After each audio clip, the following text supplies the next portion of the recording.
Hello friend, welcome to DG classes. तो आज के इस वीडियो में हम लोग देखेंगे संसदीय प्रणाली से related UP triple S C में आए हुए सारे प्रीवियस ईयर क्वेश्चंस। तो आप लोगों से रिक्वेस्ट है वीडियो स्टार्ट करने से पहले कि अगर अभी तक आप लोगों ने चैनल को सब्सक्राइब नहीं किया है तो प्लीज़ चैनल को सब्सक्राइब कर दीजिए, बेल आइकन दबा दें जिससे कोई भी अगर वीडियो आता है तो उसका नोटिफिकेशन आप तक पहुँच जाए।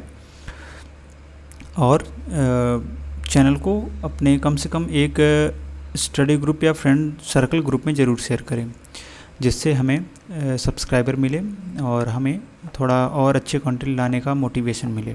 तो चलिए बिना देरी करते हुए हम लोग अपना वीडियो स्टार्ट करते हैं।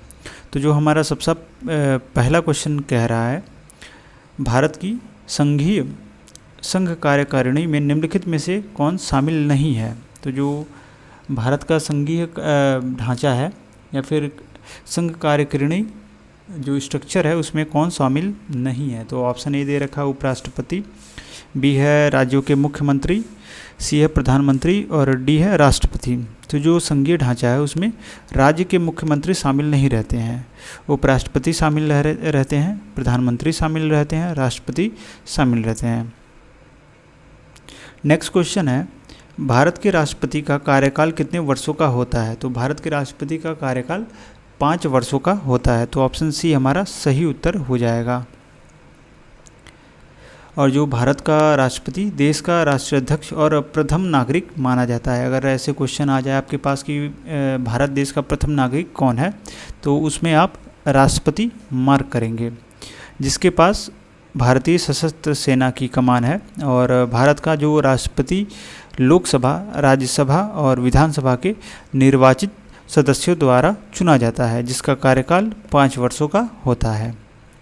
नेक्स्ट क्वेश्चन है हमारा, निम्नलिखित में से कौन सा भारत के राष्ट्रपति के चुनाव के लिए निर्वाचक मंडल का गठन नहीं करता। तो जो भारत के राष्ट्रपति के चुनाव के लिए निर्वाचन मंडल का गठन नहीं करता वो होता है विधान परिषद के निर्वाचित सदस्य। तो ऑप्शन डी हमारा सदस्य करेक्ट आंसर हो जाएगा। और जो लोकसभा के निर्वाचित सदस्य होते हैं ये भी राष्ट्रपति के चुनाव में शामिल होते हैं, राज्यसभा के निर्वाचित सदस्य शामिल होते हैं और प्रत्येक राज्य के विधानसभा के निर्वाचित सदस्य भी इसमें शामिल होते हैं। नेक्स्ट क्वेश्चन हो जाएगा, भारत के संविधान के डैश के अनुसार राष्ट्रपति के पास अध्यादेश जारी करने की शक्ति है। तो जो आर्टिकल 123 है भारतीय संविधान का, इसी के तहत राष्ट्रपति अध्यादेश जारी कर सकता है यानी ऑर्डिनेंस जारी कर सकता है।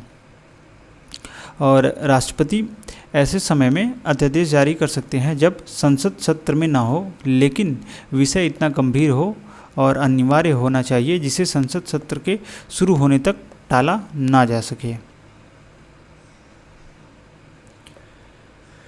नेक्स्ट क्वेश्चन है हमारा, राष्ट्रपति द्वारा राज्यसभा में कितने सदस्यों को नामित किया जा सकता है। तो ऑप्शन इसका है करेक्ट उत्तर सी। तो राष्ट्रपति द्वारा कुल 12 सदस्यों को राज्यसभा में नामित किया जा सकता है। और ये जो नामित करते हैं ये आर्टिकल 80(1) के तहत राष्ट्रपति राज्यसभा के 12 सदस्यों को मनोनीत करता है। और आर्टिकल 80(3) के तहत राष्ट्रपति साहित्य, विज्ञान, कला और समाज सेवा के क्षेत्र में विशेष ज्ञान या व्यवहारिक अनुभव वाले व्यक्ति को मनोनीत करता है। नेक्स्ट क्वेश्चन है, भारत में राष्ट्रपति द्वारा राज्यसभा में कितने सदस्यों को मनोनीत किया जा सकता है। तो सेम क्वेश्चन है, आंसर भी सेम होगा, ऑप्शन सी सही उत्तर हो जाएगा। और इसीलिए कह रहे हैं कि जैसा देख सकते हैं आप भी कि क्वेश्चन रिपीट हो रहे हैं, तो हम आपसे रिक्वेस्ट करेंगे कि वीडियो पूरा का पूरा देखिए। आपको 110% हम गारंटी के साथ कह सकते हैं कि क्वेश्चन आपको मिलेंगे ही मिलेंगे, मिलने वाले ही हैं। नेक्स्ट जो हमारा क्वेश्चन है वो है, अनुसूचित जनजाति के संरक्षण के लिए एक क्षेत्र को अनुसूचित क्षेत्र के रूप में घोषणा करने की शक्ति किसके पास होती है। तो ये किसके पास होती है, भारत के राष्ट्रपति के पास होती है। ये किसी भी अनुसूचित क्षेत्र के रूप में घोषित कर सकता है अनुसूचित जनजाति के संरक्षण के लिए।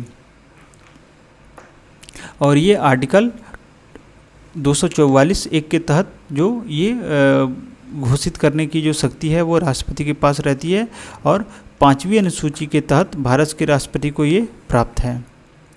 नेक्स्ट क्वेश्चन है हमारा, निम्नलिखित में से किसके संबंधित एकमात्र उदाहरण है जब भारत के राष्ट्रपति ने अपनी वीटो शक्ति का प्रयोग किया था। तो जो भारतीय डाकघर संशोधन विधेयक था, इसी के दौरान भारत के राष्ट्रपति ने अपने वीटो शक्ति का प्रयोग किया था। तो आइए से रिलेटेड कुछ इंपॉर्टेंट पॉइंट देख लेते हैं। तो जो भारतीय डाकघर विधेयक है, जब भारत के राष्ट्रपति ने अपने वीटो शक्ति का प्रयोग किया था, तो राष्ट्रपति की वीटो शक्ति 3 प्रकार की होती है। एक होता है पूर्ण वीटो, एक होता है पॉकेट वीटो और तथा निलंबित वीटो। नेक्स्ट क्वेश्चन है हमारा, भारत में राष्ट्रपति अपना कार्यकाल पूरा होने के पहले अपना त्यागपत्र किसको सौंप सकते हैं। तो ए है मुख्य न्यायाधीश, बी है उपराष्ट्रपति और सी है प्रधानमंत्री, डी है लोकसभा अध्यक्ष। तो जो राष्ट्रपति हैं ये उपराष्ट्रपति को अपना त्यागपत्र सौंप सकते हैं अपना कार्यकाल पूरा होने से पहले, और जो उपराष्ट्रपति हैं ये राष्ट्रपति को सौंप सकते हैं। अगर ऐसे टाइम पे सौंप रहे हैं जिस टाइम राष्ट्रपति ना हो, तो वो अपने जो त्यागपत्र है वो मुख्य न्यायाधीश को सौंप सकते हैं भारत के। और भारतीय संविधान के अनुच्छेद 56(1) क के तहत राष्ट्रपति अपना त्यागपत्र उपराष्ट्रपति को सौंपते हैं। नेक्स्ट क्वेश्चन है हमारा, निम्नलिखित में से कौन सा कथन गलत है। तो ऑप्शन ए दे रखा है, भारत के संविधान के अनुच्छेद 61 में राष्ट्रपति के महाभियोग की प्रक्रिया का वर्णन किया गया है। बी है, महाभियोग प्रस्ताव संसद के किसी भी सदन में प्रस्तुत किया जा सकता है। सी है, महाभियोग प्रस्ताव सदन की कुल सदस्यता के 2/3 से अधिक बहुमत से पारित किया जा सकता है। और डी है, राष्ट्रपति पर राष्ट्रीय सुरक्षा के उल्लंघन के लिए महाभियोग चलाया जा सकता है। तो जो हमारा डी है ये उत्तर गलत है। ये जो राष्ट्रपति पर राष्ट्रीय सुरक्षा के उल्लंघन के लिए महाभियोग नहीं चलाया जा सकता है। तो ऑप्शन डी हमारा सही उत्तर हो जाएगा। तो संविधान के अनुच्छेद 52 में ये राष्ट्रपति का जो पद का उल्लेख किया गया है, और राष्ट्रपति पर जो महाभियोग लगाया जा सकता है वो आर्टिकल 61 में के तहत उसमें प्रावधानों का संविधान के प्रावधानों का उल्लंघन पर संसद के किसी भी सदन द्वारा लगाया जा सकता है। नेक्स्ट क्वेश्चन है हमारा, किस भारतीय राष्ट्रपति ने आयरिश स्वतंत्रता संग्राम में भाग लिया और इसके लिए जेल भी गए। तो हमारा सही उत्तर हो जाएगा ऑप्शन सी, वीवी गिरी। तो वीवी गिरी ने आयरिश स्वतंत्रता में संग्राम में भाग लिया और इसके लिए वो जेल भी गए थे। आइए तो कुछ इम्पोर्टेंट देख लेते हैं इससे रिलेटेड। तो 1913 में वीवी गिरी जी ने डब्लिन यूनिवर्सिटी में वकालत की पढ़ाई के लिए दाखिला लिया था, जहां वो वर्ष 1916 में इन्होंने आयर में एक सिन फिन आंदोलन में सक्रिय रूप से भाग लिया, जो आयरलैंड की आज़ादी और श्रमिकों का आंदोलन था। इसके पीछे वहाँ के कुछ जो क्रांतिकारी थे, विचारधारा वाले लोगों का हाथ था, और जिसमें वे व्यक्तिगत रूप से संपर्क में थे उन क्रांतिकारी लोगों से, और परिणामतः वे कानूनी शिक्षा पूरी कर सकने में असमर्थ रहे और कॉलेज में निष्कासित भी कर दिए गए थे इसी के दौरान। नेक्स्ट क्वेश्चन है, नीलम संजीव रेड्डी भारत के डैश राष्ट्रपति थे। तो ए दे रखा है 5वें, बी है 6वें, सी है 7वें और डी है 8वें। तो जो नीलम संजीव रेड्डी थे ये भारत के 6वें राष्ट्रपति थे। तो ऑप्शन बी हमारा सही उत्तर हो जाएगा। और इनका जो कार्यकाल है वो 25 जुलाई 1977 से लेके 25 जुलाई 1982 तक रहा है, और वे भारत के पहले गैर कांग्रेसी राष्ट्रपति थे, और ये भारत के एकमात्र ऐसे राष्ट्रपति थे जो निर्विरोध निर्वाचित हुए थे। नेक्स्ट क्वेश्चन है हमारा, भारत का निम्नलिखित में से कौन सा राष्ट्रपति निर्विरोध निर्वाचित हुआ था। तो अभी हमने देखा सेम क्वेश्चन है ऊपर, नीलम संजीव रेड्डी जी ये भारत के ऐसे राष्ट्रपति हैं एकमात्र जो निर्विरोध निर्वाचित हुए थे। नेक्स्ट हमारा क्वेश्चन आ जाता है, वही सेम क्वेश्चन है, भारत का कौन सा राष्ट्रपति निर्विरोध निर्वाचित किया गया था। तो ऑप्शन बी हमारा सही हो जाएगा उत्तर, एन संजीव रेड्डी, नीलम संजीव रेड्डी। नेक्स्ट क्वेश्चन है, रामनाथ कोविंद को वर्ष 2017 में भारत के डैश राष्ट्रपति के रूप में चुना गया था। तो ये भारत के 14वें राष्ट्रपति थे रामनाथ कोविंद जी, जिन्हें वर्ष 2017 में चुना गया था, और इनका कार्यकाल 25 जुलाई 2017 तक चला था। नेक्स्ट क्वेश्चन है हमारा, श्री रामनाथ कोविंद भारत के डैश राष्ट्रपति हैं, तो वो सेम क्वेश्चन है, 14वें राष्ट्रपति हैं। ऑप्शन बी हमारा सही उत्तर हो जाएगा। नेक्स्ट क्वेश्चन कह रहा है हमारा, निम्नलिखित में से कौन राष्ट्रपति को पद की शपथ दिलाता है? तो जो भारत के मुख्य न्यायाधीश होते हैं, चीफ जस्टिस ऑफ इंडिया, वही क्या करते हैं, राष्ट्रपति को उनके पद की शपथ दिलाते हैं, और ये अनुच्छेद 60 के अनुसार ये शपथ दिलाने का कार्य करते हैं। नेक्स्ट क्वेश्चन हमारा आ जाता है, भारतीय संविधान के किस अनुच्छेद के तहत उपराष्ट्रपति का चुनाव होता है? तो जो भारतीय संविधान का अनुच्छेद 66 है, इसमें ये वर्णित किया गया है कि भारत में उपराष्ट्रपति का चुनाव कैसे होगा, उसका प्रक्रिया पूरा दिया गया है। और उपराष्ट्रपति का जो चुनाव होता है, ये निर्वाचन संसद के दोनों सदनों के सदस्यों से मिलकर बनने वाले निर्वाचक गण के सदस्यों द्वारा अनुपातीय प्रतिनिधित्व पद्धति के अनुसार एकल संक्रमणीय मत द्वारा होता है, और वह एक ऐसा निर्वाचन में मतदान गुप्त होता है।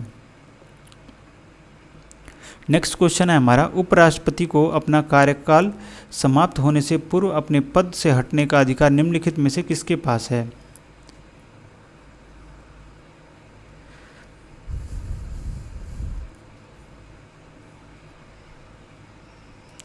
तो उपराष्ट्रपति को उनके कार्यकाल समाप्त होने से पहले उनके पद से हटाने का जो पावर है वो केवल राज्यसभा के पास है, तो ऑप्शन ए हमारा सही उत्तर हो जाएगा। आइए इससे रिलेटेड कुछ इंपॉर्टेंट पॉइंट देख लेते हैं। तो जो उपराष्ट्रपति हैं किसी भारत के, ये राज्यसभा के ऐसे संकल्प द्वारा पद से हटाया जा सकता है जिसे राज्यसभा ने बहुमत से पारित किया हो और जिससे लोकसभा सहमत हो, किंतु ऐसा कोई संकल्प तब तक प्रस्तुत नहीं किया जा सकता जब तक कि उस संकल्प को प्रस्तुत करने के आशय की सूचना कम से कम 14 दिन पूर्व न दे दी गई हो। तो उनको हटाने से पहले उस जिससे आशय से वो उन्हें हटाना चाहते हैं, उनकी सूचना उन्हें 14 दिन पूर्व देना होगा, और उसके बाद भी अगर वो इस्तीफ़ा नहीं देते हैं तो जो राज्यसभा है वो क्या करेगा, बहुमती वोट से लाके इन्हें हटाने का कार्य कर सकता है। नेक्स्ट क्वेश्चन है हमारा, भारत के राष्ट्रपति द्वारा चरित्र को बदलने बिना सजा की मात्रा को कम करना, जो कि अनुच्छेद 72 में दिया गया है, को डैश कहा जाता है? तो इसमें ऑप्शन दे रखा है मोहलतल, दंडवरीराम, सी है क्षमादान, डी है विनियम। तो इसमें चारों ऑप्शन में से कोई भी सही नहीं है। तो जो परिहार है इसी का अर्थ है दंडादेश की मात्रा को उसकी प्रकृति में परिवर्तन किए बिना सज़ा की मात्रा को कम करना। जैसा अगर एग्जाम्पल हम लोग दिया जाए तो जैसे 1 वर्ष के कारावास के दंड को घटाकर 6 माह कर देना, और विराम का अर्थ है किन्हीं विशेष कारणों से दंड को कम करना, जैसे कि गर्भवती स्त्री के मृत्यु दंडादेश के साधारण कारावास में बदल देना बच्चे के जन्म तक के लिए। और क्षमादान एक अनुग्रह है जिसकी मांग है कि अधिकार के रूप में नहीं की जा सकती है, और क्षमादान केवल दंड को समाप्त ही नहीं अपितु दंडित व्यक्ति को उस स्थिति में ला देता है कि उसने अपराध किया ही ना हो, अर्थात वह निर्दोष हो जाता है। अतः कोई भी विकल्प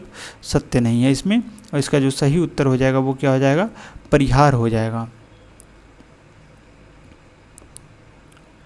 नेक्स्ट क्वेश्चन है हमारा, मृत्यु दंड के मामले में क्षमा देने का अधिकार किसे है? तो ये राष्ट्रपति को है, तो ऑप्शन बी हमारा सही हो जाएगा। नेक्स्ट क्वेश्चन आ जाता है हमारा, और ये देख लेते हैं कि जो ये क्षमा देते हैं तो ये आर्टिकल 72 के तहत राष्ट्रपति किसी अपराध के लिए किसी व्यक्ति को क्षमा कर सकता है। नेक्स्ट क्वेश्चन हमारा आ जाता है, संविधान के निम्नलिखित में से किस अनुच्छेद के तहत भारत के किसी भी राज्य में राष्ट्रपति शासन लागू किया जा सकता है? तो आर्टिकल 356 के तहत किसी भी राज्य में भारत के राष्ट्रपति शासन लगाया जा सकता है। नेक्स्ट क्वेश्चन कह रहा है, अगस्त 2018 से राज्यसभा के अध्यक्ष कौन हैं?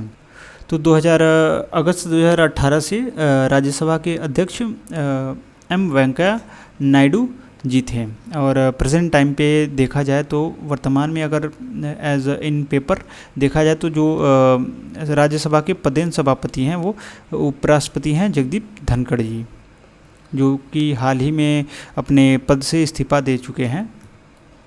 और अगर हम लोग संविधान के हिसाब से देखें तो अगर कोई भी अगर राष्ट्रपति अगर नहीं रहता है तो उनके जगह पे जो डिप्टी चेयरमैन होते हैं राज्यसभा के, वो इसको प्रोसीड करते हैं। इसी के साथ हमारा नेक्स्ट क्वेश्चन आ जाता है, निम्न में से कौन संसद सदस्यों की अयोग्यता के संबंध में निर्णय लेता है? तो जो भारत के राष्ट्रपति हैं ये निर्णय लेते हैं जो संसद की सदस्यों की अयोग्यता के संबंध में। नेक्स्ट क्वेश्चन है हमारा, केंद्र सरकार के विभिन्न मंत्रालयों विभागों के काम की जांच करने के लिए विभाग से संबंधित अस्थायी समितियों की स्थापना डैश में की गई थी ताकि संसद के प्रति सरकार की जवाबदेही को और मजबूत किया जा सके। तो ये 1993 में जो विभाग की स्थापना की गई थी और इसी के तहत जो भी संसद के सांसद हैं वो सरकार के प्रति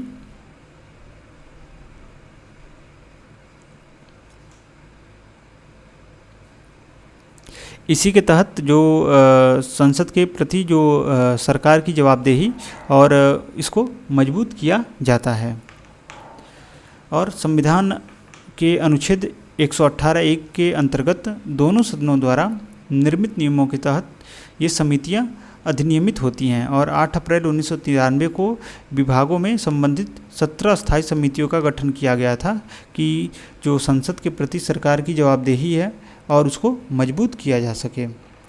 नेक्स्ट क्वेश्चन है, निम्न में से कौन सा एक वह मुख्य सिद्धांत है जिस पर संसदीय प्रणाली संचालित होती है? तो ऑप्शन दे रखा है, कार्यपालिका का विधायिका के प्रति उत्तरदायित्व, बी संसद की सर्वोच्च परिता और सी है न्यायपालिका की सर्वोच्च परिता और डी है शक्ति के पृथक्करण का सिद्धांत। तो जो कार्यपालिका की विधायिका के प्रति उत्तरदायित्व है यही क्या है, एक मुख्य सिद्धांत है जिस पर जो संसदीय प्रणाली संचालित होती है। तो ऑप्शन ए हमारा सही उत्तर हो जाएगा।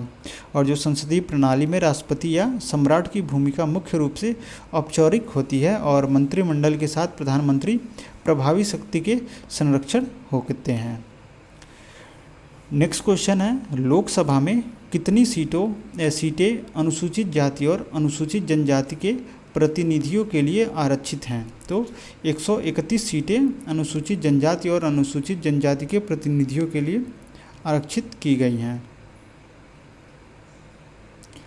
और आइए से रिलेटेड कुछ इम्पॉर्टेंट पॉइंट है वो भी देख लेते हैं। तो वर्ष 2008 के परिसीमन के बाद लोकसभा में अनुसूचित जाति और अनुसूचित जनजाति के प्रतिनिधियों के लिए क्रमशः 84 और 47 सीटें आरक्षित किए गए हैं। तो मतलब अनुसूचित जाति के लिए 84 है और जनजाति के लिए कितने हैं, 47 हैं, जिससे दोनों को मिलाकर 131 सीटें होती हैं। जबकि वर्ष 2008 के परिसीमन से पहले जो अनुसूचित जाति और जनजाति का जो सीटों का क्रमशः था वो 79 और 41 सीटें थीं, जिन्हें बढ़ा दिया गया और 84 और 47 कर दिया गया 2008 के बाद।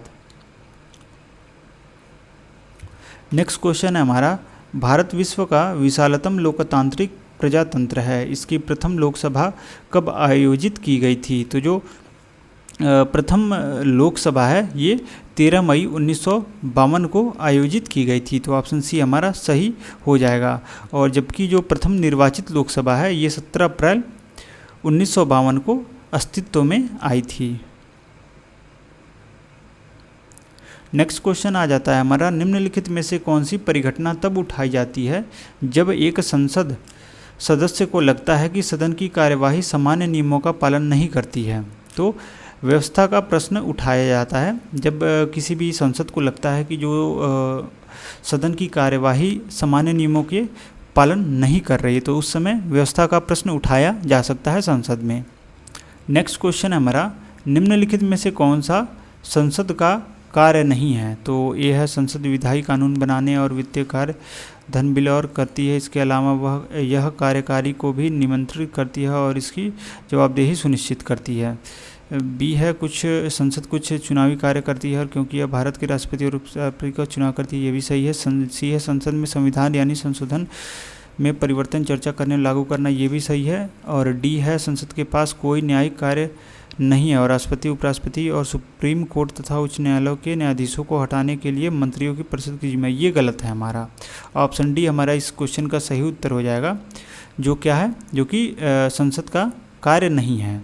तो ऑप्शन डी हमारा सही उत्तर हो जाएगा। और जो संसद की न्यायिक शक्तियां हैं वो इस प्रकार हैं। ये क्या कर सकती है, संविधान के उल्लंघन पर राष्ट्रपति को पदमुक्त करना। दूसरा है उपराष्ट्रपति को उसके पद से हटाना। तीसरा है उच्चतम न्यायालय एवं मुख्य उच्च न्यायालय के न्यायाधीशों, मुख्य चुनाव आयुक्त, नियंत्रक एवं महालेख परीक्षक को हटाने के लिए राष्ट्रपति से सिफारिश करना। और चौथा है अपने सदस्यों या बाहरी लोगों को संसद की अवमानना या विशेषाधिकार के उल्लंघन के लिए दंडित करना। तो ये क्या है, कुछ संसद के न्यायिक शक्तियों का वर्णन है। तो इसी के साथ वीडियो यहीं तक रोक देते हैं। नेक्स्ट क्वेश्चन हमारा 31 से पार्ट होगा, जो वो क्वेश्चन नंबर 31 से लेकर लास्ट तक पूरा जितना क्वेश्चन रहेगा वो कवर किया जाएगा। तो चलिए मिलते हैं नेक्स्ट वीडियो में। तब तक के लिए चैनल के साथ बने रहिए, वीडियो लाइक करिए और टेलीग्राम चैनल ज्वाइन कर लीजिए PDF स्टडी मटेरियल से रिगार्डिंग। चलिए फिर मिलते हैं नेक्स्ट वीडियो में। तब तक के लिए थैंक यू।